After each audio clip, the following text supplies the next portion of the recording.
Olá, boa noite, 9 horas e 1 minuto, cá estou eu, como sempre, convosco à noite, a esta hora, nestas conversas que temos aqui. Olá, PT Hugo Gonçalves, Ana Maria, como sempre, Ana Maria é a nossa ouvinte mais fiel. Olá, Ana. Olá, Ana Marta, Rui Miguel, Nuno Clemé e o José Costa. Olá. Bem, quero dizer que hoje temos um convidado que me dá muita alegria ter aqui connosco no Instagram, que é nada mais, nada menos do que o Dom Américo Aguiar, o Bispo Auxiliar de Lisboa, que vai estar connosco durante meia hora. Eu tenho muita curiosidade sobre ele é Bispo. Olá Mónica, olá Carlos, olá Nuno, o papel da Igreja hoje em dia, com tudo isto que nós... Olá Carla, olá Moisés... Olá, Rui Miguel Morgado. Olá José Costa. O TV Fest foi adiado, pois já sei, é uma grande polémica, não é? À volta do festival que iria acontecer amanhã. Manuela, olá, Joana Relvão, a Patrícia Teixeira. Bom, o que eu quero dizer é que, como sempre, domingos, olá, a cenar, cá está, Mada Soares e Moisés, olá, 2435, como sempre nestas conversas aqui no Instagram, eu peço-vos a vossa participação. Isto é um espaço aberto para fazerem todas as perguntas que querem. Eu tenho várias perguntas para o Dom Américo que vai estar connosco agora. Agora, quem tiver também pode fazer como sempre. Olá, Rui.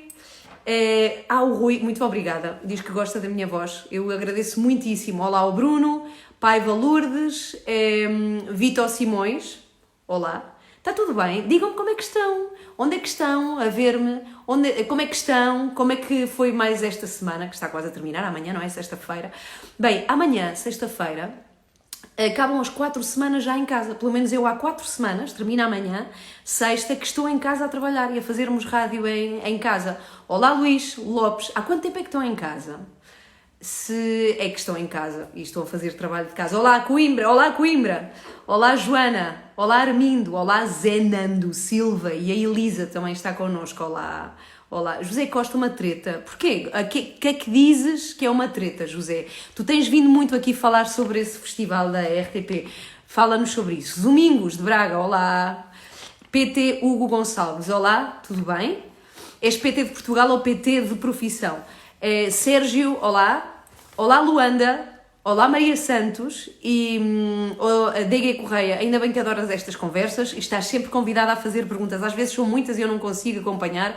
Olá ao Pedro Leal e ao Dani e ao Luís, que está em Viseu, e ao Sérgio de Camarões, incrível.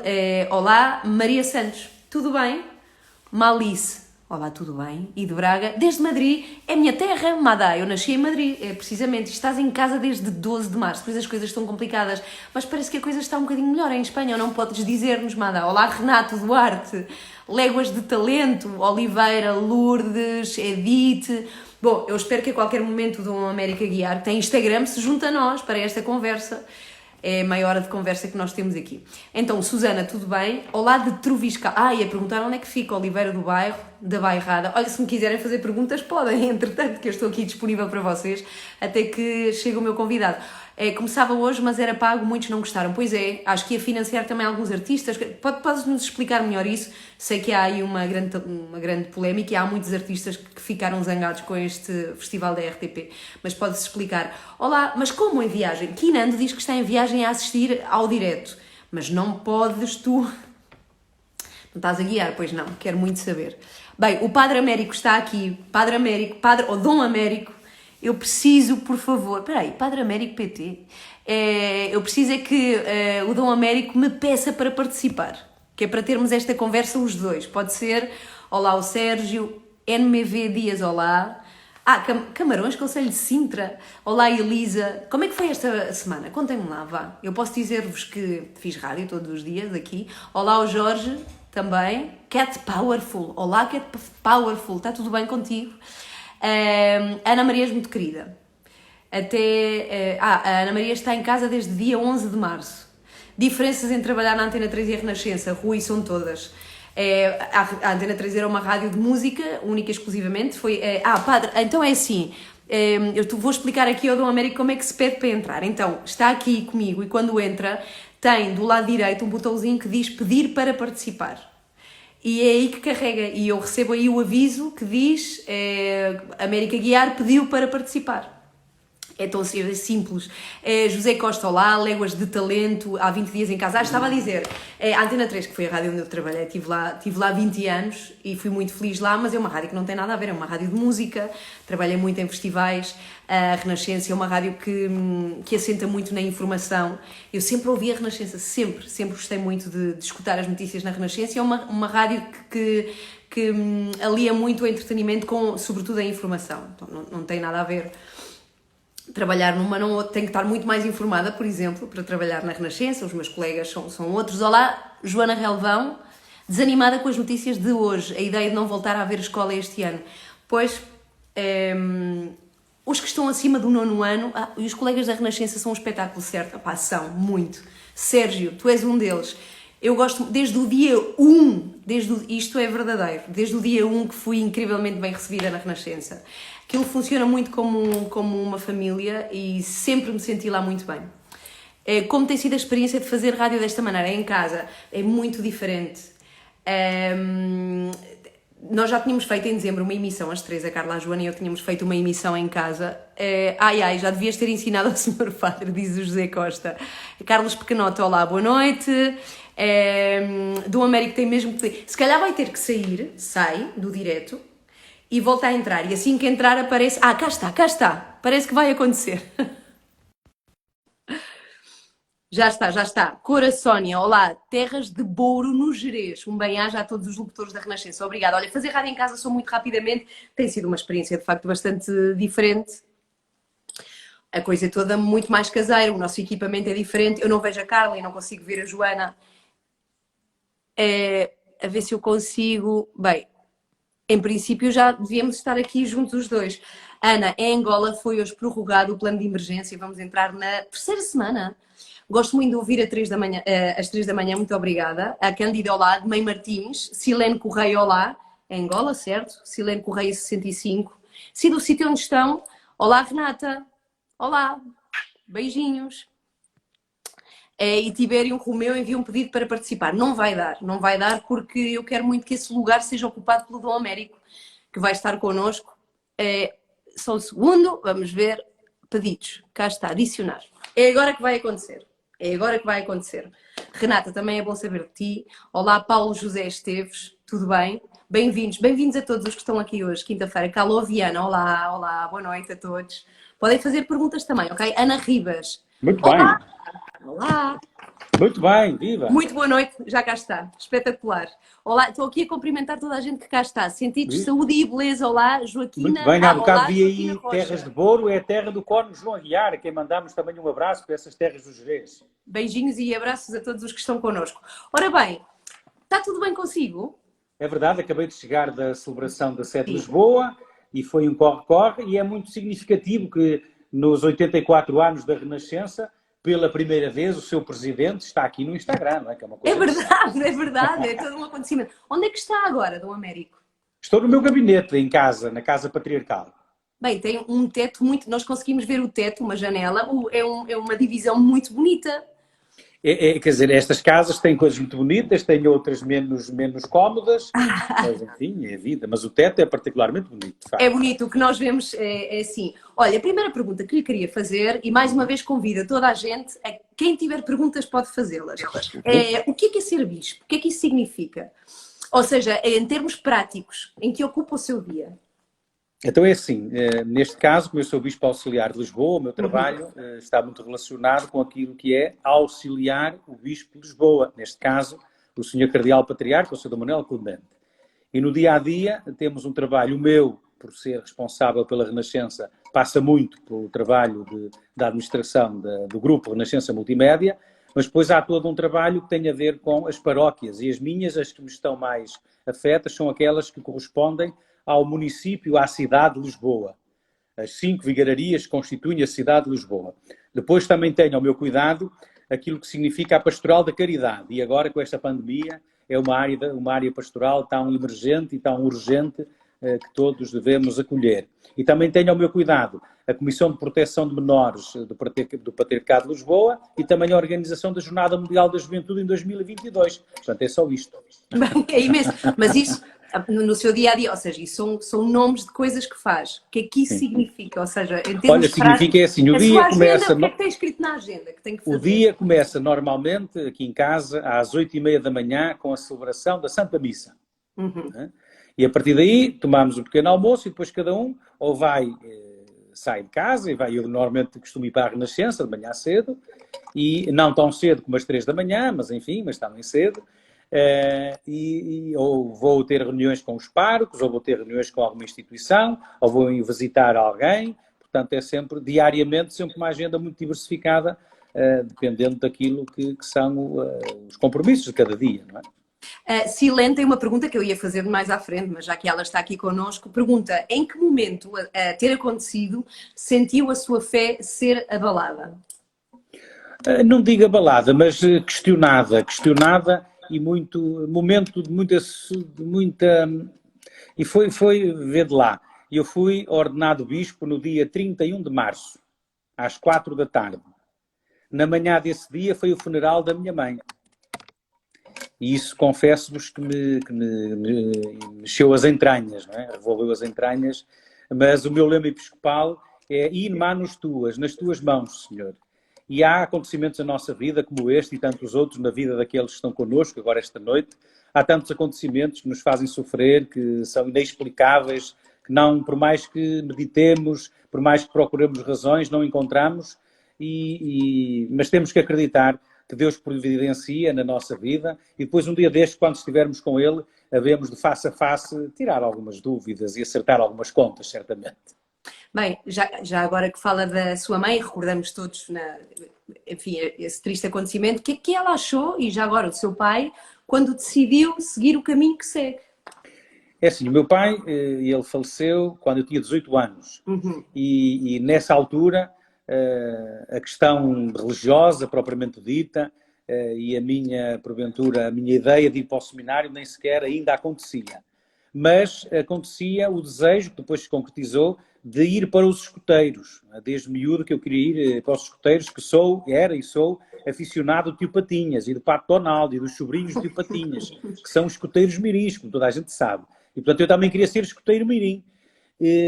Mas eu tinha escapado à catequese, portanto, não era propriamente um menino muito cumpridor de algumas coisas, e estava impedido de ir para os escoteiros por não estar na catequese. E por isso tive que ir para a catequese para poder ir para os escoteiros, mas o meu pai não achava muito interessante estas militâncias e, como sempre, nestas coisas difíceis são as mamás que nos salvam, não é? A mamá é que vai com mentiras piedosas, enfim, com lá os modos que todas as mães sabem fazer, lá foi dando a volta ao pai para que ele permitisse estes desvarios do menino. Eu sou o mais novo de 7, por isso... 7? Eu quando nasci, os meus pais tinham 40 e tal anos, que na altura eram velhíssimos, não é? Eram velhíssimos. Agora não, eu tenho 46 e acho um jovem. Mas naquela altura, os nossos pais com 40 e tal anos eram assim, uns anciãos já.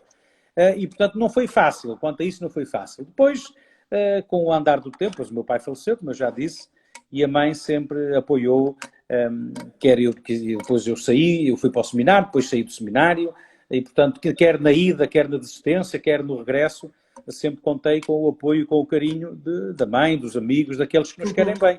Porque aqueles que nos querem bem, às vezes veem que vamos dar com o nariz no chão, veem que nos vamos magoar, mas estão sempre ao nosso lado para nos acompanharem naquilo que são as nossas decisões. O Rui pergunta se tem, não tem nada a ver, é um desvio de conversa, mas pronto, são as perguntas que nos aparecem. O Rui pergunta se tem saudades do Porto. Suponho que o Rui seja do Porto. É assim, todos os dias, por brincadeira ou por incidente, o Porto faz parte ou das minhas conversas, ou dos assuntos, ou dos telefonemas. O Sr. Manuel Clemente, que esteve no Porto como bispo, quando veio para cá, para Lisboa, dizia: no coração não há distâncias.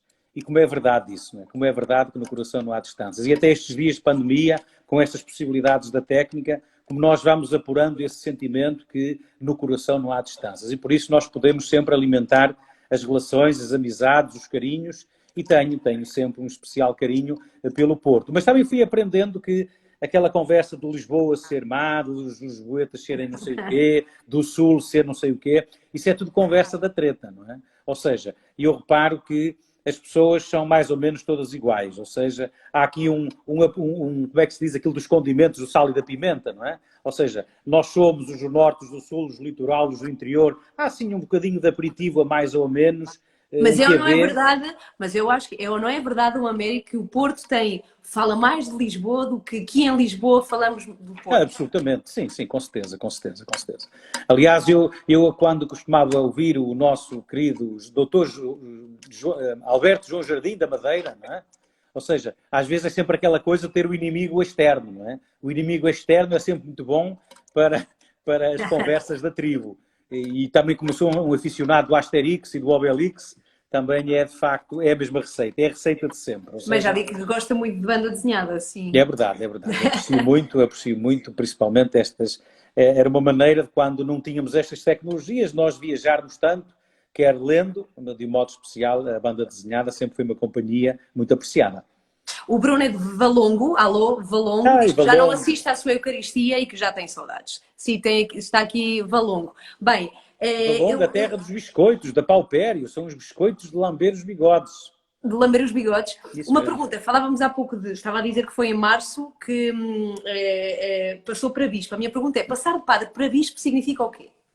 Significa uma cruz mais pesada, certamente, mas a alegria de servir a Igreja. Principalmente quando ganhamos consciência que somos discípulos, somos apóstolos de Jesus. Não é? Nós hoje estamos a ver a Quinta-feira Santa, a instituição da Eucaristia, nesta celebração que hoje decorreu, e temos aquela ideia de vamos ao Da Vinci, a pintura da última ceia, não é? E estamos ali a ver Jesus com aqueles 12 à sua volta, e eu tenho que ter consciência que eu sou um desses. Não é? E isso é pesado, é profundamente pesado. Mas como é que muito isso funciona? alegre, Porque... dá-nos uma força enorme, mas é muito pesado nunca deixarmos de ter consciência dessa responsabilidade. E de ser-se pastor. O Papa diz que ser-se padre e bispo é ser-se pastor. O que é que isso significa? Olha, significa... O Papa estes dias deu uma entrevista ao jornal ABC de Espanha, e disse lá uma coisa muito bonita que, aliás, eu tenho aqui que é ao meu lado, e ele diz uma coisa bonita que nestes dias em que há agenda oficial... Pode mostrar. Está aqui. Tá bem.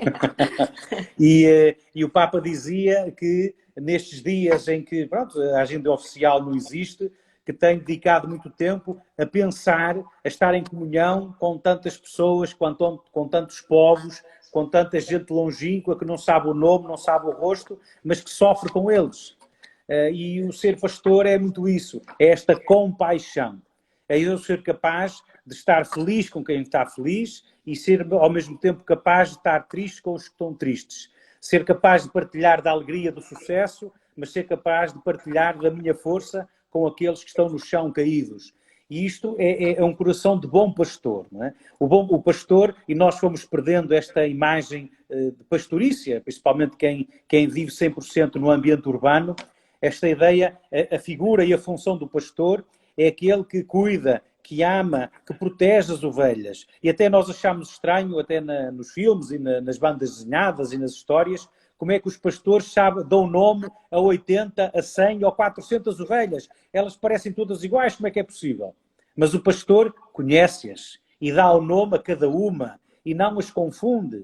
Não é? E isso é o desafio que nós temos, como bispos, como pastores, sermos capazes de conhecer a todos, independentemente de serem famosos, de serem anónimos, de serem ricos, de serem pobres, de serem católicos assumidos, de ser homens e mulheres que procuram a fé, de serem homens e mulheres que a negam, mas estarmos de coração aberto para acolher a todos, porque nós somos os pastores que o Senhor envia para o seu rebanho e diz-nos para nos ocuparmos dos que estão cá, mas para estarmos particularmente atentos e disponíveis para os que estão fora. Não é? E os que estão fora são tantos, tantíssimos, que nós queremos testemunhar este amor, esta preocupação e este cuidado, porque o pastor tem cuidado pelas ovelhas. Às vezes há uns lobos disfarçados de pastores que julgam que, enfim, dizem que tratam e que cuidam das ovelhas, mas querem a melhor oportunidade para as morder, na melhor das hipóteses. Dom Américo, uma pergunta. Temos aqui uma pergunta da Cândida. Já lá vou, Cândida, à pergunta. Por favor, não se vá embora. Eu já vou à sua pergunta. A Cândida Santa Cruz Azevedo. Pergunto-lhe de como sobrevive localmente uma igreja? Como localmente? sobrevive? Sim, como é que sobrevive? Atualmente. Sim, Não. ou seja, uma igreja local sobrevive de quê? Como é que sobrevive? Há a vida material. Sim, Muito bem. Então, financeiramente. olha, Como sobrevive financeiramente sim, uma exatamente. igreja? Então é Sim. assim, e aliás, atualmente até no contexto em que estamos é muito importante essa pergunta, porque as comunidades, as paróquias, digamos assim, vivem daquilo que são as ofertas dos fiéis, aqueles que vão à missa, aqueles que partilham, lá no norte existem os direitos paroquiais, o folar, a côngrua do Senhor Abade, como se diz lá no norte, ou seja, todas as receitas da Igreja são receitas dos bolsos e do orçamento e da vida das ovelhas, dos fiéis, não é? E nós nestes dias, até nestes domingos, já há vários domingos seguidos em que não temos as celebrações com o povo, isso significa que também não existe a partilha, pelo menos a partilha física nas celebrações. Isso levanta também muitas questões para a própria subsistência das comunidades. Porque se existem comunidades que têm até uma vida financeira mais folgada, devido ao número dos fiéis e à capacidade de partilharem, existem outras comunidades no interior do país, nas zonas mais sofridas das dioceses, da nossa e de tantas outras, que têm muitas dificuldades em mensalmente poderem corresponder a tudo aquilo que são os seus compromissos. Aliás, como qualquer família, não é? Aliás, eu estou muito preocupado, estamos todos e estamos a trabalhar para tentar ajudar aqueles que, neste fim do mês que aí vem, nós estamos a começar o mês e vai chegar ao fim do mês e vem a conta da luz, e vem a conta da água, e vem a conta da renda, e vem a conta de mais não sei de quê, e o ordenado ou não existe ou está cortado, está diminuído. Como é que as pessoas fazem? Não é? Como é que as pessoas fazem para corresponder a gastos para os quais não têm receitas? E eu sou muito sensível a isso, aliás, seja como responsável da Rádio Renascença, que tem mais de 250 trabalhadores e as suas famílias, mas também como padre, como bispo, como pastor, e preocupa-me muito nós, como sociedade, termos que dar resposta obrigatória a essa questão. E eu liguei para o meu barbeiro, né? O meu barbeiro teve que fechar a porta, e ele vive mensalmente daquilo que são os cortes de cabelo. Ou o meu dentista, que também não pode exercer, e vive à custa do meu sofrimento, às vezes, não é? Dos nossos dentes. Mas, ou seja, há muitíssima gente que vive mensalmente Tem ligado com o para essas trabalho pessoas de cada todas? dia. Do Américo, tem ligado para essas pessoas todas? Tenho ligado, sim. Ainda hoje liguei para um amigo, o chefe Rui Paula, um famoso Chefe? chefe com estrelas Sim. Michelin, não é? Porque é assim, há um conjunto de pessoas que são empreendedoras, mas que mensalmente, todos os dias têm que trabalhar e os seus colaboradores têm que trabalhar porque a receita tem que ser diária, para que ao fim do mês permita pagar todos esses compromissos. E se a porta está fechada, se a porta do café fechou, se a porta do quiosque fechou, se a loja das roupas fecharam, se o barbeiro, o dentista, o restaurante e tantos e tantos e tantas e tantas tiveram que fechar, não podem exercer a sua função, como é que, não tendo dinheiro de entrada diariamente, como é que vão pagar os ordenados, a água, a luz e todos os outros compromissos? É um dos trabalhos que eu estou a fazer, Ana, eu diariamente devo fazer 100 ou 200 telefonemas para as pessoas mais diversas, não é? Aliás, agora ando a fazer por ordem alfabética no telemóvel, não é? Para todos os números que eu tenho. Algumas pessoas ficam muito surpreendidas e felizes, que eu constato, ficam felizes. Porque letra vai, já, do Américo? Já dei a volta, ainda hoje andei no U, liguei para uns amigos de uma empresa de comunicação que se chama Usina. A Joana da Usina, ela ficou muito surpreendida com a chamada. Mas tenho feito muito isso. A Cândida pergunta, é a pergunta que ficou há pouco, pendurada. Como se sente na missa 100 pessoas? É muito estranho. Aliás, o Sr. Cardeal de Fátima, o Cardeal Marto, dizia que a decisão da suspensão das celebrações comunitárias era uma decisão muito dolorosa para a Igreja, como disse o Sr. Cardeal Patriarca. E nestes dias que temos celebrado na Renascença, na Capela da Renascença, e ainda agora na sede de Lisboa, confesso que é doloroso. É muito doloroso, e para nós, para quem celebrar a Eucaristia é o centro, é o coração da nossa missão, da nossa função, da nossa vocação, confesso que estar ali a olhar para uma catedral de pedra forte, né, com centenas de anos de história completamente vazia, é interpelante, é profundamente doloroso. Mas é assim que tem que ser, não pode ser de outra maneira. Nós não podemos ser, podemos correr o risco de ser agentes de contágio, seja lá de quem for. E por isso é em casa que temos que estar, fazemos este sacrifício, como fazem tantos e tantas, que em casa se desmultiplicam para que a vida seja normal, apesar de ser completamente anormal. Hugo Silva está connosco. Olá, Hugo, e tem uma pergunta que vai ao encontro a outra pergunta que eu tinha. Ele pergunta, nesta altura tão complicada, Dom Américo não acha que a Igreja Católica podia fazer mais? Ou seja, é inegável que o homem está muito virado, nesta altura da vida, para o seu umbigo, mas com a Covid ficámos com medo. Eu acho que abrimos muito mais ao outro. Sim. E a mensagem da Igreja é de facto de amor. E é uma mensagem que pode ser-nos muito, muito útil, pode ser uma mensagem muito importante agora. Não é uma altura em que a Igreja deve, de facto, trabalhar o caminho. Sim, Joana, nós estamos, a frente mais imediata e urgente tem sido o apoio efetivo às necessidades dos hospitais e dos mais desfavorecidos. Não é? Os pobres não podem esperar. E os pobres não é só quem não tem dinheiro. Ser pobre é precisar do outro.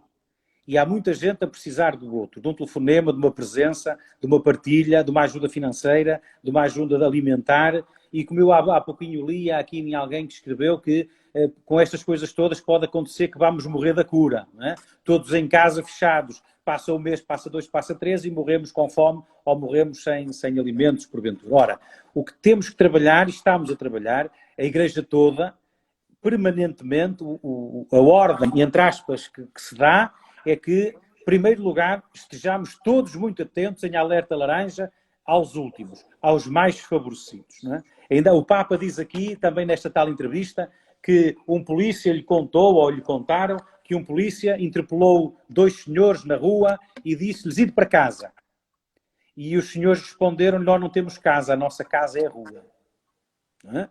Ora, nós temos que ter consciência que isto existe também.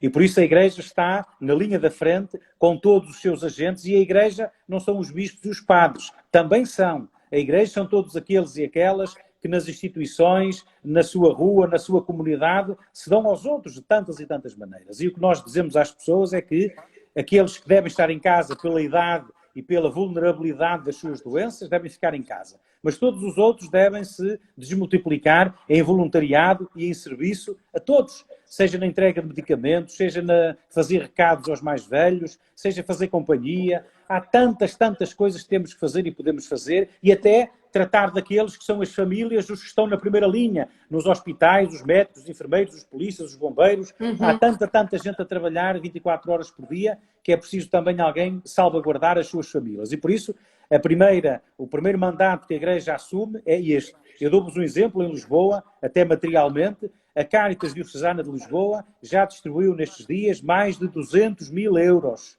para corresponder a estas necessidades primeiras. Seja ao Banco Alimentar, seja à Comunidade de Vida e Paz, de apoio ao sem-abrigo, seja à Casa do Gaiato de Lisboa, sejam as comunidades que tenham distribuição alimentar, com cabazes alimentares, seja a distribuição de refeições. Há muitíssimas coisas boas a acontecer. Eu acho que muita gente também está a despertar para tirar o nariz do seu umbigo. Não é? Nós estávamos num tempo em que cada um se achava autossuficiente. Porque era rico, porque era poderoso, porque era muito esperto, que era muito jovem, que era muito bonito, que era autossuficiente. Meu Deus, porque me fizeste tão capaz, tão belo, enfim. E afinal, de um momento para o outro, ficámos todos com a consciência que somos exatamente iguais. E somos frágeis. Né? Nós não podemos esquecer que somos homens e mulheres feitos de barro, né? A quem o Senhor inspirou com o seu Espírito que dá vida. E já sabemos todos que qualquer um de nós, de um momento para o outro, está estendido numa maca a precisar da ajuda de todos e mais alguns. Do Américo, mas uma pergunta. Mas a verdade é que a comunidade católica tem vindo a ficar reduzida. Por exemplo, no Brasil, que nos anos 70 e 80, 80% da população era católica e, de facto, essa comunidade tem vindo a reduzir. Como pode a Igreja voltar a conquistar esse espaço do Américo? Oh, Ana, o Papa Francisco... Porque se segue, há uma série de... por exemplo, as igrejas evangélicas são mais próximas, criam assim concertos e isto, que são mais próximas das pessoas. Como é que isso se pode fazer? Sim, é assim. Primeiro, nós temos de ter consciência que A Igreja, o Papa Francisco, nestes anos do seu pontificado, deste seu abençoado pontificado, tem pedido, tem exortado, tem gritado à Igreja para a Igreja ser uma Igreja em saída. Né? O Papa diz que quer que a Igreja seja um hospital de campanha. Não quer que seja uma Igreja de sacristia, que esteja sentada à espera que as pessoas venham ao seu encontro. E, de facto, nestes últimos anos temos tido magníficos exemplos em todo o país.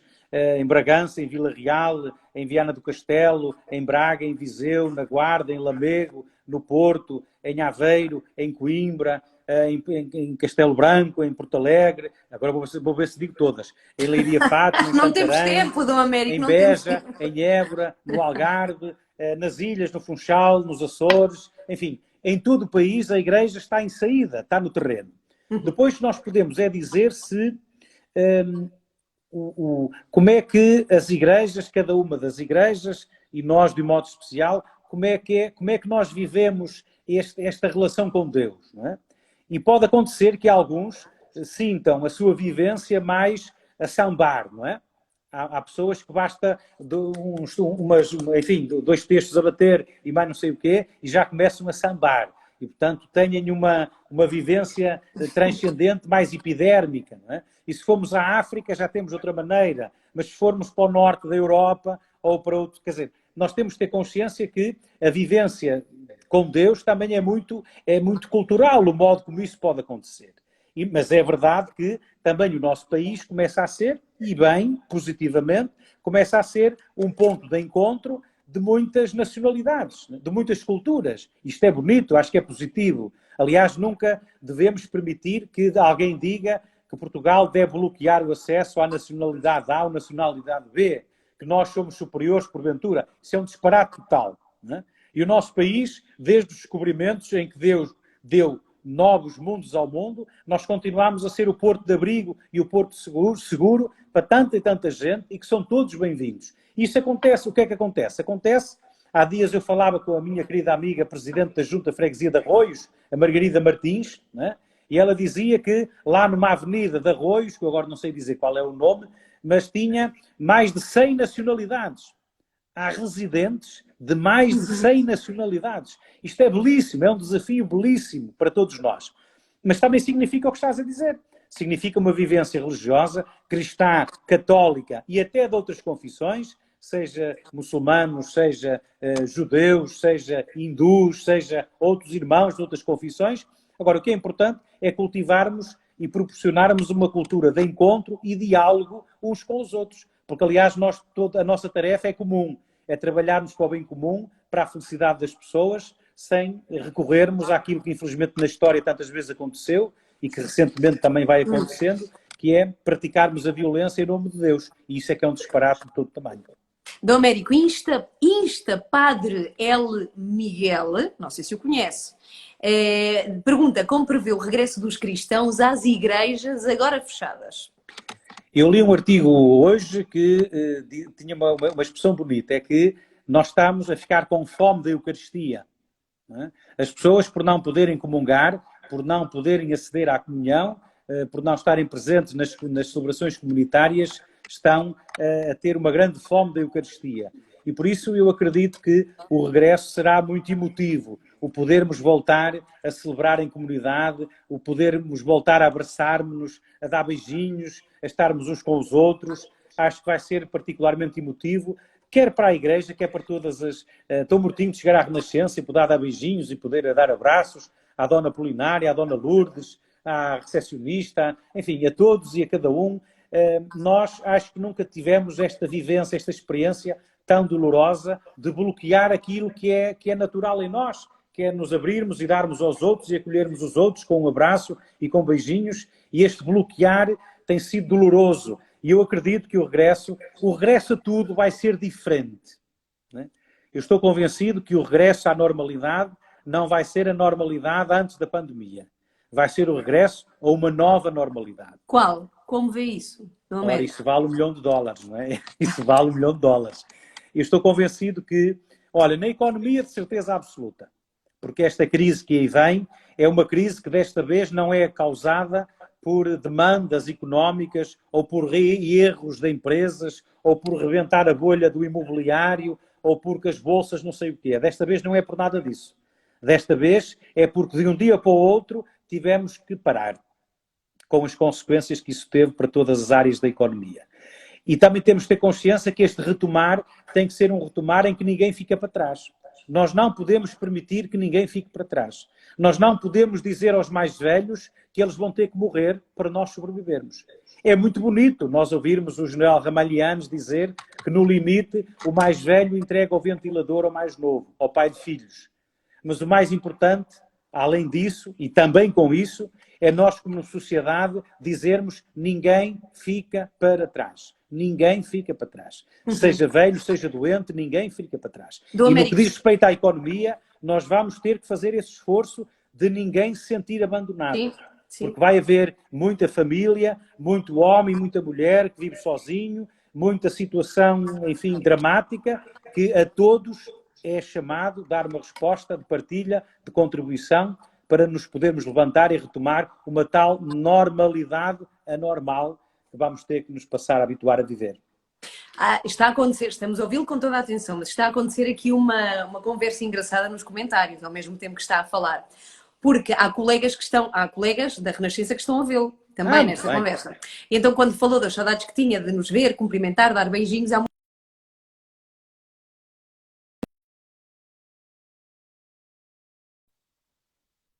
desculpa pela interrupção. Há pessoas que dizem que também têm saudades dos chocolatinhos, dos chocolates que nos levam. Pois é.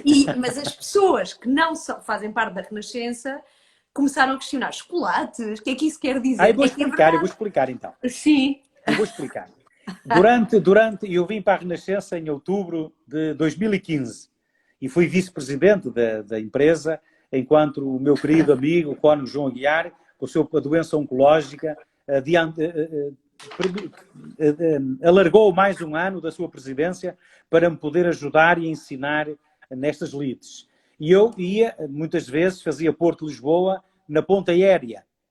Portanto, vinha à segunda e à sexta, fazia essas viagens de ponta aérea. E, a certa altura, aliás, apanhei muitos medos, muita conversão, muita oração, porque eram uns aviões, uns ATRs, umas hélices, e quando estava mau tempo, aquilo havia muita gente a converter-se. Aliás, vou-vos contar uma coisa engraçada. Numa das viagens para o Porto, eu sentei-me ao lado de uma senhora que, e aliás, eu ando sempre assim, não é? Ando sempre assim, e portanto estou sempre identificado. Isto é bom, mas às vezes causa alguns incómodos em pessoas que, porventura, não se sentem bem ao nosso lado. E eu estava sentado no avião e estava uma senhora ao meu lado que, desde o início, olhou para o lado. Olhou para a janela, sempre com um ar muito sisudo e sempre muito incomodada por estar um padre ali sentado ao lado dela. Bem, ok. Eu já estou crescido para respeitar e compreender. Bem, mas a certa altura na viagem houve um problema grave, quer dizer, tivemos uma queda de altura, aquilo abanou muito, e a certa altura a senhora agarra a minha mão e diz-me assim: ó senhor padre, desculpe, mas só assim é que eu me sinto segura. Bem, vamos à ponta aérea. E nessa ponta aérea eu chegava a Lisboa, ao aeroporto, e à saída da porta há ali uma lojinha daquelas coisas de como é que se chama aquilo? Tax-free, não é? Aquela coisa. Sim. Bem, e eu, uma vez qualquer, fui lá comprar uma caixinha daqueles chocolates pequeninos. Bem, fiz isso uma vez, fiz isso 2 vezes, e a partir daí, a senhora ou o senhor que estava na loja, quando eu passava, então, senhor padre, não leva chocolatinhos. Bem, a partir daí, todas as semanas eu tinha que entrar pela madeira dentro a comprar os chocolatinhos. Pior foi eu começar, bem, o que é que eu faço com os chocolates? E comecei a fazer a visita e a levar chocolates. Bem, depois que me ficaram habituados, fazemos interrupções na quaresma, mas tem sido um hábito que, pronto, vai se concretizando. O pior é que há um ano atrás eu fui nomeado bispo, acabaram-se as viagens da ponta aérea e agora o fornecimento de chocolates está um bocadinho mais difícil. É verdade, temos sentido falta. É que o Dom Américo vai à redação, vai aos estúdios, vai ter com todos nós. Bem, estamos quase, vamos ter que terminar, não tarda nada, mas, Dom Américo, queria lhe perguntar uma coisa. Os padres ouvem-nos. Quem ouve os padres? Quem é que vos escuta? Como é que é? Agora foi rápido. Os padres ouvem-nos a nós. Sim. A minha pergunta é: quem é que vos ouve a vocês? Quem ouve um padre? Quem é que um padre fala? Muito bem. Então, eu vou falar pela minha experiência pessoal. Então, nós temos, formalmente até, é recomendável que cada um de nós tenha alguém, algum sacerdote mais velho, de preferência, que seja tipo diretor espiritual. Né? Alguém que ouve, com quem eu partilho os meus problemas, as minhas dificuldades. Depois há os amigos, mas os amigos podem ser padres ou não, mas há problemas que só o padre é que entende. Né? Eu posso explicar ao meu melhor amigo de infância que estou a passar um problema X, né? Mas ele não é padre, não entende. Não entende o que é que eu estou a dizer e, porventura, até pode dar recomendações que não sejam próprias para o padre aplicar, não é? Bem, e depois há o falarmos uns com os outros, não é? E também aquilo que significa a relação dos padres com os bispos propriamente ditos, não é? Ora, aqui nós fazemos parte de um presbitério, ou seja, todos os padres de uma diocese, por exemplo, todos os padres de Lisboa fazem parte do presbitério de Lisboa. E nós somos convidados a viver como irmãos, fraternalmente, nesta comunidade de sacerdotes. E depois vai muito da ligação. Aliás, eu, ao longo da vida, tive sempre mais facilidade, por exemplo, em conversar e partilhar com sacerdotes mais velhos, não é? Porque olham para os nossos problemas do género, oh, meu filho, eu já passei por aí, não é? Olha, não faças, eu já passei por aí, tu não te preocupes, olha que é assim assado. E, portanto, é mais neste nível de falarmos uns com os outros e também em círculos de amizade, alguns de nós, certamente, sacerdotes têm amizades, até irmãos de sangue, de família, ou até irmãos que não são de sangue, mas são pessoas de total confiança com quem é muito útil. Aliás, eu dou-te um exemplo, outro que também é muito prático. Eu também sou conselheiro de umas coisas chamadas equipas de Nossa Senhora. São equipas de casais, né, que se reúnem uma vez por mês, são 5, 6 casais, que se reúnem à vez na casa de um deles, e em que nós aí temos a oportunidade de partilhar a partilha deles, dos problemas da família, da educação dos filhos, do trabalho, da saúde, da doença, dos sogros, dos vizinhos, e também é um espaço muito, muito fraterno de partilha para que possamos também aprender a poder também corrigir e ajudar aquilo que são as famílias e os casais que venham ao nosso encontro, também às vezes a pedir ajuda e a pedir conselho.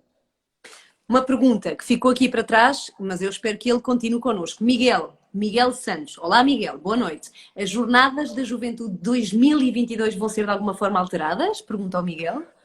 Ó Miguel, nós desejamos que não. Desejamos que o verão de 2022 signifique para Portugal e para o mundo a realização da Jornada Mundial da Juventude em Portugal, em Lisboa, com o nosso querido Papa Francisco. Estamos a trabalhar para isso. Agora, nestes próximos tempos, a ordem que demos às equipas de trabalho é de alguma contenção, não é? Porque agora a prioridade é a pandemia.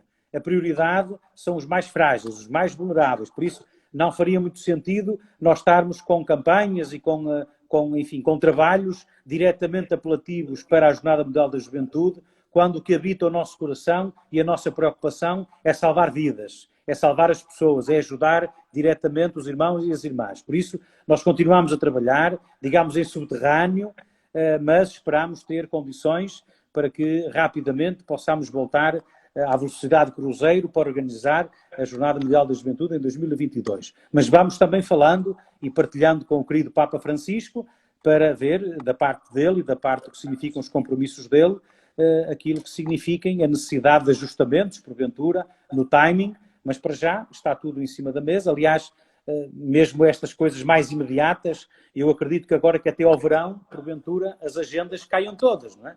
Estamos a ver as coisas, até os festivais de música, o Rock in Rio e tantas outras coisas que estavam agendadas, os crismas, as comunhões solenes, os batizados, os casamentos. Eu tinha muitas coisas destas, toda a gente adiou, né? Está toda a gente a adiar lá para a frente, com a esperança de que a partir do verão as coisas possam melhorar. É isso que eu tenho esperança e que rezo para que aconteça.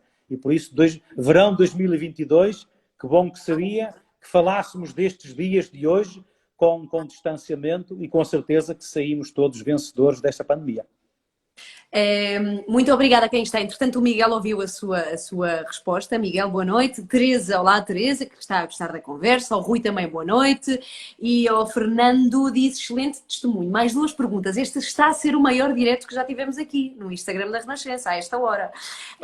Então vá, eu queria lhe perguntar, o que é que o mantém fiel aos seus votos? O que é que lhe faz todos os dias manter-se fiel? Assim, é a certeza de que Deus é-nos fiel a nós. Né? Essa certeza que Deus nos é fiel faz com que eu também faça um esforço todos os dias por manter fiel ao sim que dei. Não é fácil, há dias difíceis, há momentos complicados, mas eu tenho a certeza que todos os dias posso começar e fazer melhor. Eu costumo dizer aos meninos da catequese, às vezes, que nós todos os dias de manhã, quando estou a desfazer a barba, tenho aqui um anjinho que me diz: porta-te bem, come brócolos, come peixinho, faz exercício, ser um bom rapaz.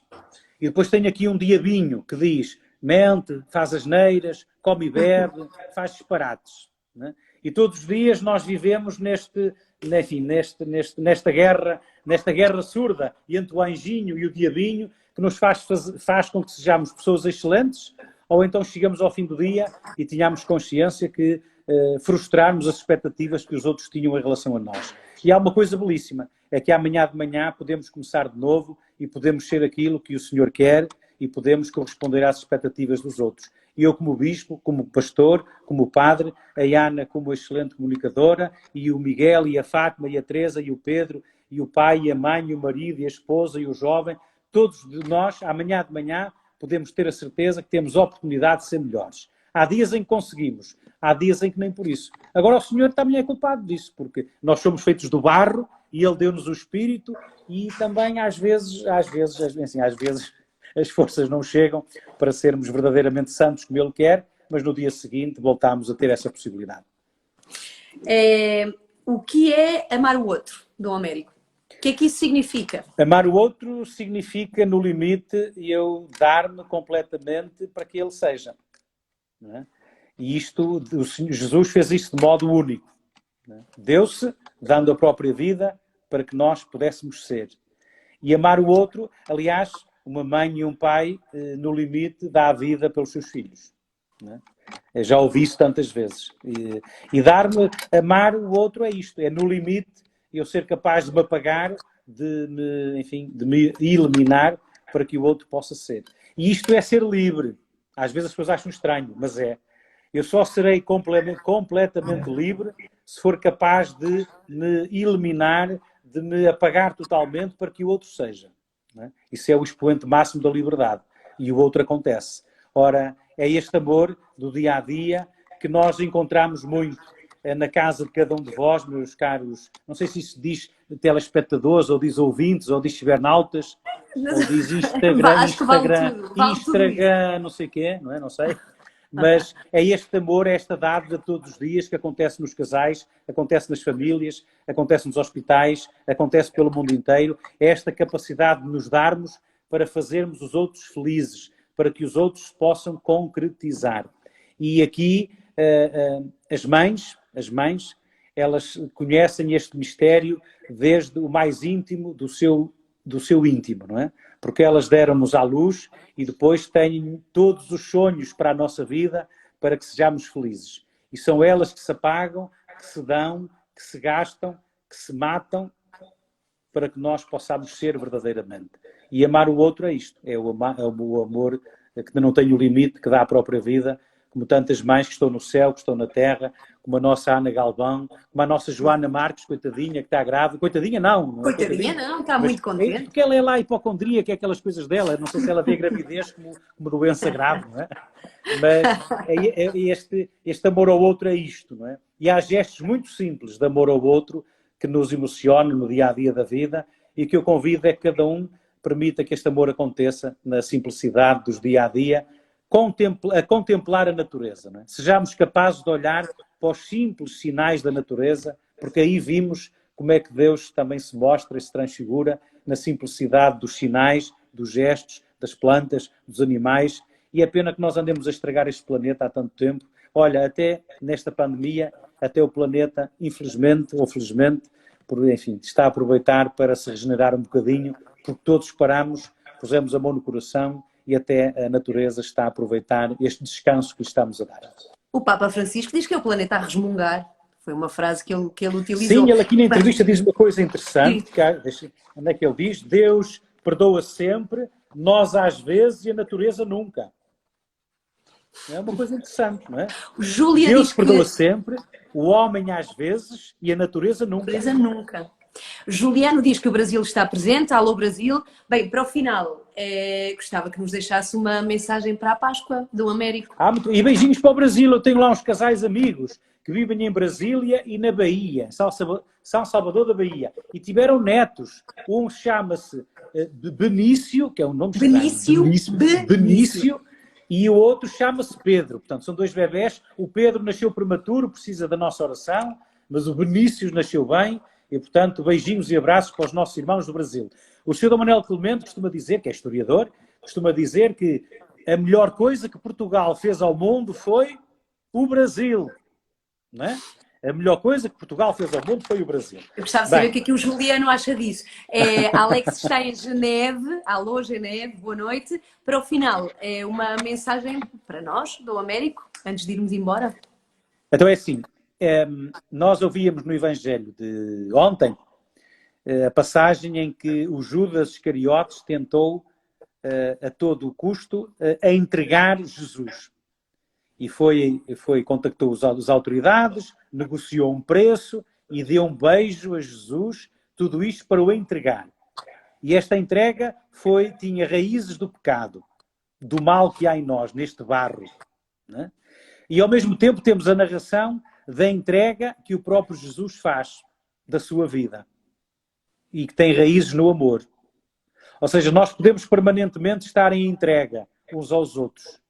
Mas às vezes essa entrega tem as raízes no pecado, tem raízes no mal, em que eu vou explorar o outro, em que eu vou usufruir do bem que o outro me dá, do prazer que ele me dá. E isso depois acaba no descarte. O Papa fala na cultura do descarte, do usar e deitar fora.